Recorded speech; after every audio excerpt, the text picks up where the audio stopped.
Hello everyone, welcome to our channel Pharmadose. आज हम आपके लिए, अगर आप DSSS फार्मासिस्ट की प्रिपरेशन कर रहे हो और RRB फार्मासिस्ट की प्रिपरेशन कर रहे हैं तो 50 MCQs लेके आई हूँ फार्मास्यूटिकल जूरीज की, जो बहुत इंपॉर्टेंट है, जिसमें से आपको एक ना एक दो क्वेश्चंस देखने को मिलेंगे।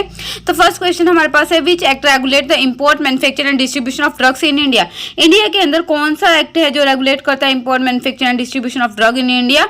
तो ये आपका एक्ट है ड्रग एंड कॉस्मेटिक एक्ट, क्योंकि जो ड्रग एंड कॉस्मेटिक एक्ट है आपका, ये 1940 के अंदर आया था और इसके जो रूल्स है वो 1945 के अंदर। इनका मेन पर्पज है कंट्रोल करना sales, distribution and import of drugs.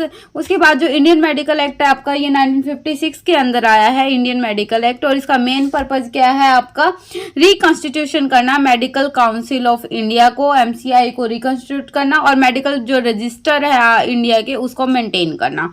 तो नेक्स्ट है फार्मेसी एक्ट। फार्मेसी एक्ट सबको पता है 1948 के अंदर फार्मेसी एक्ट आया था और इसका मेन पर्पस है एजुकेशन रेगुलेशन को कंट्रोल करना। नेक्स्ट है narcotic drug and psychotropic substance. जो narcotic drug and psychotropic substance आया था ये 1985 के अंदर आया था, जो कि क्या कंट्रोल करता है, ये मतलब 14 नवंबर 1985 को फोर्स में आया था, और ये क्या करता है आपका ओपियम पॉपी और इनकी प्रोडक्शन की कंट्रोल, मतलब कल्टीवेशन वगैरह को कंट्रोल करता है। ठीक है, उसके बाद नेक्स्ट क्वेश्चन है, what is the primary purpose of pharmacy act of 1948। जो फार्मेसी एक्ट था हमारा 1948, इसका मेन पर्पज क्या है यहाँ पे? तो देखो, regulate the manufacture of drugs. क्या ये मतलब फार्मेसी एक्ट जो आपका है वो मैन्युफैक्चरिंग ऑफ ड्रग को कंट्रोल करता है, फार्मेसी काउंसिल ऑफ इंडिया को स्टेब्लिश करता है, प्राइसेस ऑफ ड्रग को कंट्रोल करता है, या सेल्स ऑफ नार्कोटिक को रेगुलेट करता है? तो इसका आपका आंसर क्या होगा, establish the pharmacy council of India. Establish the pharmacy council of India because देखो, जो मैन्युफैक्चरिंग ऑफ ड्रग्स है वो रेगुलेट करना इसका काम नहीं है, और ड्रग कॉस्मेटिक के अंदर आएगा आपका। उसके बाद control the price of drug, जो प्राइस कंट्रोल है उसके अंदर आएगा, और नार्कोटिक में narcotic and psychotropic substance drug के एक्ट के अंदर आएगा। नेक्स्ट आपके पास यहाँ पे देखिए, which of the following is true about schedule S drug. अब शेड्यूल एस ड्रग के अंदर कौन सी चीज, इनमें से कौन सा आंसर हो उसका? They can be sold without a prescription. क्या शेड्यूल एच ड्रग से विदाउट प्रिस्क्रिप्शन सोल्ड होती है? नहीं भाई, सोल्ड होती है जो शेड्यूल एच ड्रग है वो ड्रग होती है जो कि प्रिस्क्रिप्शन वाली ड्रग्स होती है, मतलब जो एक registered pharmacist with the prescription prescribe करता है। They are over the counter. Over the counter कैसे हो सकती है जब ये प्रिस्क्रिप्शन ड्रग है?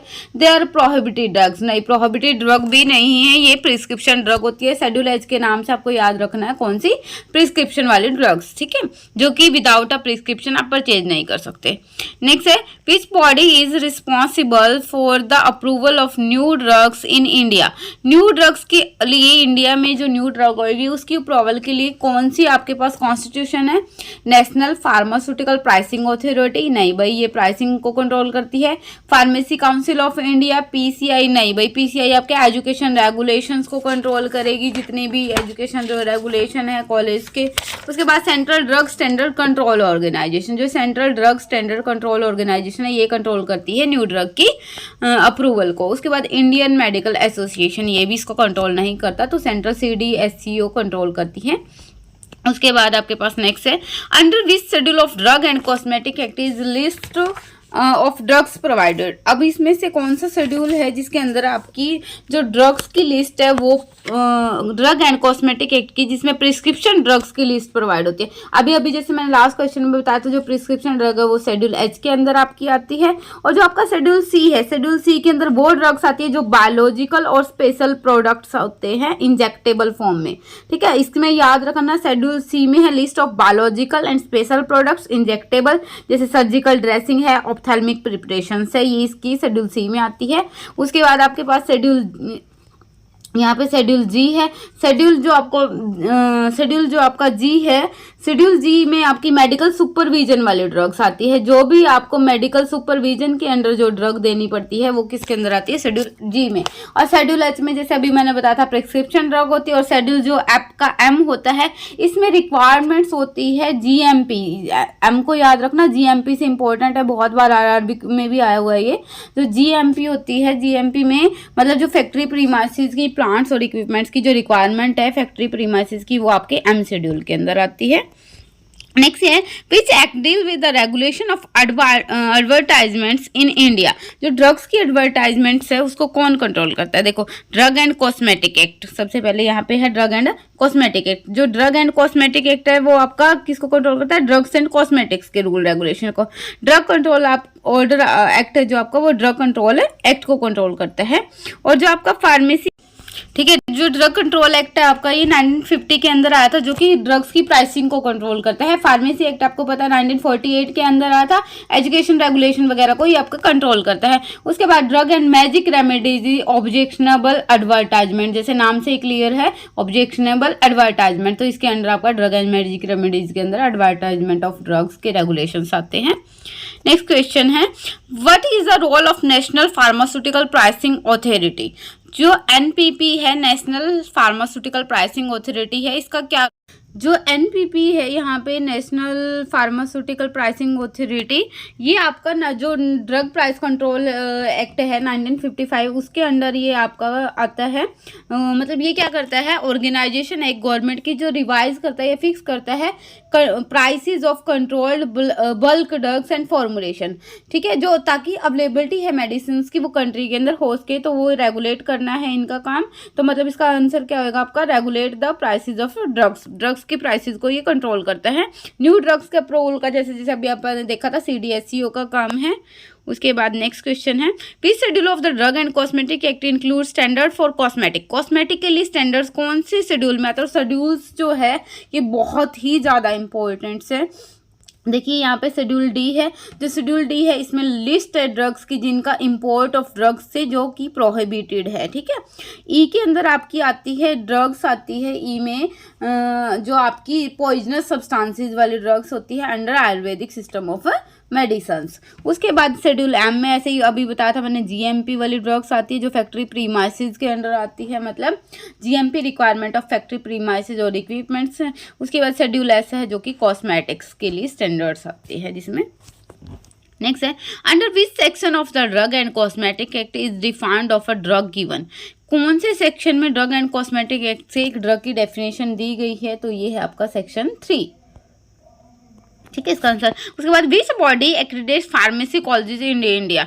इनमें कौन सी बॉडी है जो कि फार्मेसी कॉलेज को इंडिया के अंदर रेगुलेट करती है? Medical council of India, PCI, AICT and central CDSEO. नहीं, सबको पता है जो पीसीआई है उसके अंडर आपके फार्मेसी कॉलेज रिकमेंड होते हैं या फिर उसके अंडर रन होते हैं। नेक्स्ट क्वेश्चन है which schedule of drug and cosmetic deal with the requirement for factory premises. कितनी बार हम रिपीट कर चुके हैं, शेड्यूल एम है, जीएमपी है जिसके अंदर हम पढ़ते हैं जीएमपी में फैक्ट्री प्रीमाइसिस की रिक्वायरमेंट।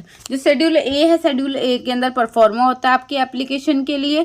जो शेड्यूल एन है आपका, जो शेड्यूल एन के अंदर आपकी रिक्वायरमेंट्स होती, शेड्यूल एन में आपकी लिस्ट होती है इक्विपमेंट्स की जो भी आपकी फार्मेसी की एफिशिएंट रनिंग के लिए नेसेसरी है, मतलब requirement for the factory premises या इक्विपमेंट्स की रनिंग, ठीक है। मैन्युफैक्चरिंग ऑफ इक्विपमेंट, जो मैन्युफैक्चर इक्विपमेंट है उनकी लिस्ट होगी। शेड्यूल वाई के अंदर आपके क्लिनिकल ट्रायल आएंगे, ठीक है, क्लिनिकल ट्रायल की गाइडलाइंस आएंगी। नेक्स्ट है what is the minimum qualification required to be a registered pharmacist in India. India में रजिस्टर्ड फार्मासिस्ट के लिए क्या मिनिमम रिक्वायरमेंट है? सबको पता है कि डी फार्मेसी नेसेसरी है। उसके बाद नेक्स्ट क्वेश्चन है what is the validity period of a drug licence in India. India के अंदर जो ड्रग लाइसेंस आप बनवा रहे हो उसकी वैलिडिटी पीरियड कितना होता है? 5 ईयर होता है इसका। नेक्स्ट है which act regulate the sale and distribution of narcotic drug in India. जो नारकोटिक ड्रग्स है, अभी बताया था मैंने, जो नारकोटिक ड्रग का है psychotropic and narcotic and psychotropic जो ड्रग्स का है, ये आपका 1985 में आया था। 14 नवंबर 1985 के अंदर इसके जो मतलब फोर्स में आया था ये 1985 के अंदर। इसका मेन काम था ये central government narcotic commissioner appoint करता है जो कि ओपियम प्रोडक्शन को कंट्रोल करते हैं, ठीक है। तो इसके अंदर यहाँ पे narcotic and psychotropic substance drug act है क्या। उसके बाद which schedule of drug and cosmetic act contain the list of Ayurvedic drug.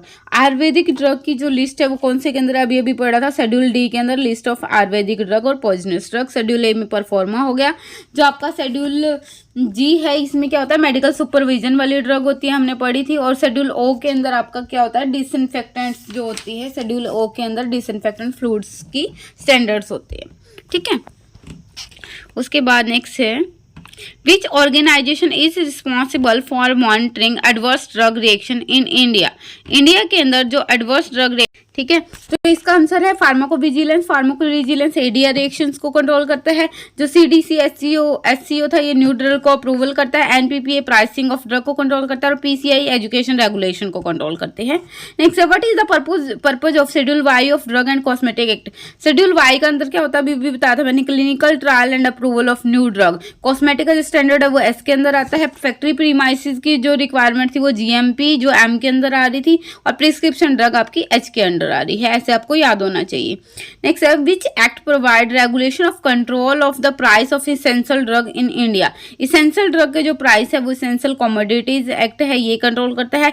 Drug control act drug के प्राइसेस को कंट्रोल करता है। ड्रग एंड कॉस्मेटिक एक्ट उनके इंपोर्ट वगैरह को कंट्रोल करता है। और फार्मेसी एक्ट आपका रेगुलेशंस को कंट्रोल करता है। नेक्स्ट आपका है, which schedule of drug and cosmetic act provide guidelines for storage of drugs. Storage of drugs के लिए कौन सी गाइडलाइंस है हमारे पास, कौन सा शेड्यूल आएगा। लाइफ पीरियड ऑफ ड्रग के लिए एक टाइप की ये लाइफ पीरियड ऑफ ड्रग है। तो जो शेड्यूल पी है इसके अंदर लाइफ पीरियड ऑफ ड्रग दी जाती है। और P1 जो शेड्यूल है इसमें पैकेजिंग साइज ऑफ ड्रग दी जाती है, पैकेजिंग साइज, ठीक है। शेड्यूल P1 के अंदर हमारा पैकेजिंग साइज है। पी में हमारा क्या आता है, life period of a drug. Schedule D में जैसे मैंने बताया था जिनका इंपोर्ट बैन है। शेड्यूल एम में आपके जीएमपी की फैक्ट्री रिक्वायरमेंट्स आती है, जो भी फैक्ट्री की रिक्वायरमेंट है जीएमपी के अंदर। और के अंदर आती है जिन ड्रग्स का मैन्युफैक्चरिंग बैन है, ठीक है। के में कौन सी ड्रग आती है जिनकी मैन्युफैक्चरिंग बैन है। Next, what is the minimum percentage of marks required in qualifying examination for admission to India Bachelor of Pharmacy course? इनमें से कौन सी मिनिमम परसेंटेज हमें रिक्वायर्ड है, 50% रिक्वायरमेंट है। नेक्स्ट है, which act regulate the profession of pharmacy in India. सबको पता है फार्मेसी एक्ट है जो कि 1948 है, जो कि फार्मेसी प्रोफेशन को कंट्रोल करता है। नेक्स्ट है, which body govern the licensing of drug manufacturing unit in India. जो लाइसेंस प्रोवाइड करती है ड्रग मैन्युफैक्चरिंग के लिए वो इंडिया में कौन सी आपकी CDSCO, क्योंकि ये न्यू ड्रग के अप्रूवल को भी कंट्रोल करता है। उसके बाद नेक्स्ट है, which schedule of drug and cosmetic act provide the list of homeopathic drug. जो होम्योपैथिक ड्रग है वो किसके अंदर आती है, शेड्यूल ई के अंदर आती है। शेड्यूल ए में परफॉर्मा आ गया। शेड्यूल जी में आपकी जो मेडिकल सुपरविजन वाली ड्रग, और शेड्यूल एम के अंदर आपकी जीएमपी वाली आ गई जो कि फैक्ट्री प्रीमाइसिस की रिक्वायरमेंट्स है, ठीक है। उसके बाद, what is the primary purpose of essential commodities act in relation to drugs, ठीक है। इसेंशियल कमोडिटीज एक्ट का ड्रग के रिलेशन में क्या काम है, तो ये इंश्योर करता है इसेंशियल ड्रग्स, मतलब हमेशा ये क्या करेगा, जो भी रिक्वायरमेंट है हर एक को जो कम प्राइस पे ड्रग्स अवेलेबल रहे हर टाइम पे, उसको ये क्या करता है, कंट्रोल करता है। Which schedule of the drug and cosmetic act is the list of life saving drug. Life saving drug किसके अंदर आती है आपकी, schedule A, schedule E, schedule G and schedule M. Next question है, which section of drug and cosmetic act provide the regulation for clinical trials in India. इनमें से कौन सा सेक्शन है ड्रग एंड कॉस्मेटिक एक्ट का जो कि regulation है क्लिनिकल ट्रायल्स को प्रोवाइड करता है, वो सेक्शन 122 है। उसके बाद जो सेक्शन 3 था आपका, देखिए इसके अंदर क्या है, सेक्शन 122 आपका क्लिनिकल ट्रायल्स के उसके लिए रेगुलेट करता है। उसके बाद यहाँ पे ड्रग एंड जो कॉस्मेटिक एक्ट है इसके अंदर 38 सेक्शन है और 5 चैप्टर्स आते हैं। उसके बाद which act regulate the sale of poisons in India. India के अंदर जो पॉइजन एक्ट है वो आपकी जो पॉइजन्स की सेल्स है उसको क्या करता है, कंट्रोल करता है। और जो आपका पॉइजन एक्ट है ये 1919 के अंदर आया था, ठीक है। 1919 के अंदर आपका पॉइजन एक्ट आया था 3 सितंबर 1919 को। नेक्स्ट है, which schedule of the drug and cosmetic act contain standard for medical devices. जो मेडिकल डिवाइसेस है उनके लिए कौन सा इनमें से ड्रग एंड कॉस्मेटिक एक्ट का शेड्यूल है, स्टैंडर्ड कंटेन करता है। शेड्यूल एम के अंदर जैसे हमने पढ़ा था जीएमपी की फैक्ट्री डिवाइसेस, एस में आपका कॉस्मेटिक आ गया, टी के अंदर आपकी आ गई मेडिकल डिवाइसेस की स्टैंडर्ड्स, और पी के अंदर आपकी क्या था, life period of a drug. उसके बाद who is responsible for the enforcement of drug and cosmetic act at the state level. State level पे जो ड्रग कॉस्मेटिक एक्ट है उसको कौन कंट्रोल करता है, तो स्टेट गवर्नमेंट करेगी। उसके बाद नेक्स्ट क्वेश्चन है, what is the primary objective of narcotic drug and psychotropic substance act. इनका मेन प्राइमरी ऑब्जेक्टिव क्या है, regulate the quality of drug, control the price of drug, prevent the abuse. Obvious narcotic drug का मतलब काम क्या है, narcotic and psychotropic substance के abuse को कंट्रोल करना है। नेक्स्ट है which schedule of the drug and cosmetic contain guidelines for GMP. GMP की गाइडलाइंस ये सबसे ज़्यादा इंपॉर्टेंट है भाई। एम के अंदर आता है, जी में आपकी मेडिकल सुपरविजन की ड्रग आती है, एच में प्रिस्क्रिप्शन ड्रग आती है, और टी के अंदर आपकी जो भी मतलब जो अभी बताया था मैंने जैसे कि जो भी मेडिकल डिवाइसेज है उसके लिए स्टैंडर्ड्स आते हैं आपके टी के अंदर, ठीक है। और साथ के साथ जो आपका टी है इसके अंदर स्टैंडर्ड्स जीएमपी आती है, मतलब जो आयुर्वेदिक सीधा जीएमपी है और आयुर्वेदिक सीधा और यूनानी मेडिसिन है उनके लिए जीएमपी भी आपकी इसी के अंदर आती है, टी के अंदर आती है। नेक्स्ट है आपका what is the role of pharmacy council of India. Pharmacy council of India का रोल क्या है? Regulate the pharmacy profession and education. Under which act is the regulation of blood bank in India control. Drug and cosmetic act के under ही आपका blood bank के जो मतलब regulation है वो कंट्रोल होते हैं। Which schedule of the drug and cosmetic act include guidelines for labelling and packaging. Packaging of drug किसके अंडर आएगी? शेड्यूल पी में। अब P1 मैंने बताया था ना, पैकेज साइज जो आपका आएगा। उसके बाद क्या है? Which body is responsible for granting patent for pharmaceuticals in India. India में पेटेंट कौन देता है? Indian patent office. जो इंडियन पेटेंट ऑफिस है आपका वो क्या करता है? वो आपका ये कोलकाता के अंदर है इसका हेड क्वार्टर, और ये क्या करता है? प्रोवाइड करता है पेटेंट। उसके बाद which schedule of the drug and cosmetic act contain the list of psychotropic substance act. Psychotropic substance जो एक्ट है उनकी जो लिस्ट है वो कौन मतलब कौन, तो जो शेड्यूल एच है इसमें प्रिस्क्रिप्शन ड्रग होगी आपकी, इसका आंसर शेड्यूल एक्स होगा। और शेड्यूल सी में जिनकी मतलब जिनका ड्रग वगैरह सुपरविजन के अंदर है, इंपोर्ट है, सेल्स है, डिस्ट्रीब्यूशन है, और वाई में क्लिनिकल ट्रायल्स आगे।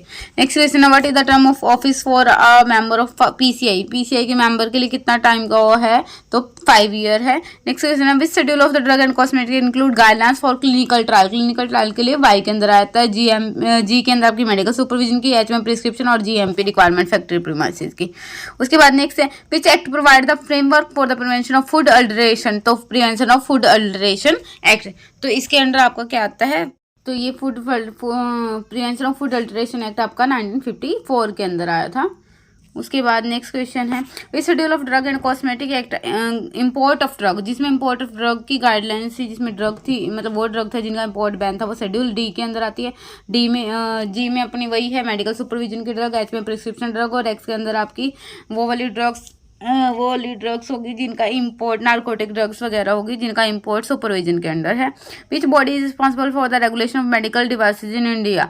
मेडिकल डिवाइसेज इंडिया के अंदर रेगुलेट करने के लिए central drug standard control organization है। But is the pharmacy primary purpose of drug control act. Drug control act का फार्मेसी मतलब प्राइमरी पर्पज क्या है? Regulate the manufacture of drug, control the quality, ensure the availability of essential drug, regulate the sale and distribution of drugs. उसके बाद which schedule of drug and cosmetic act contain guidelines for veterinary drugs. Veterinary drugs के लिए जो guidelines है कौन से के under आएगी? शेड्यूल बी के अंडर आएगी, ठीक है।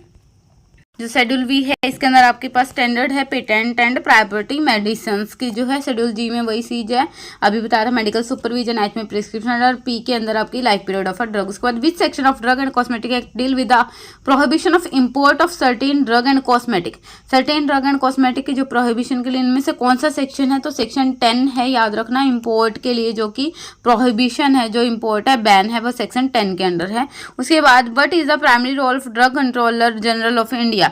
जो drug controller general of India है इसका प्राइमरी रोल क्या है? अप्रूव करना new drug and clinical trials को। उसके बाद which schedule of the drug and cosmetic act include guidelines for biological and special products. ये शुरू में ही बताया था, शेड्यूल सी के अंडर आती है आपकी। उसके बाद आपके पास which act provide the control and regulation of manufacture, distribution and sale of drug in India. तो इसके लिए ड्रग एंड कॉस्मेटिक एक्ट है। What is the main objective of schedule T of drug and cosmetic act? GMP अभी बता दो, GMP for the Ayurvedic सीधा and यूनानी system, ये आएगा आपका सी आंसर इसका। गाइडलाइंस है जो क्लिनिकल ट्रायल की ये वाई के अंदर आती है। स्टोरेज ऑफ ड्रग जो है वो पी के अंदर आती है। Life period of drug and prescription drug H के अंदर आती है।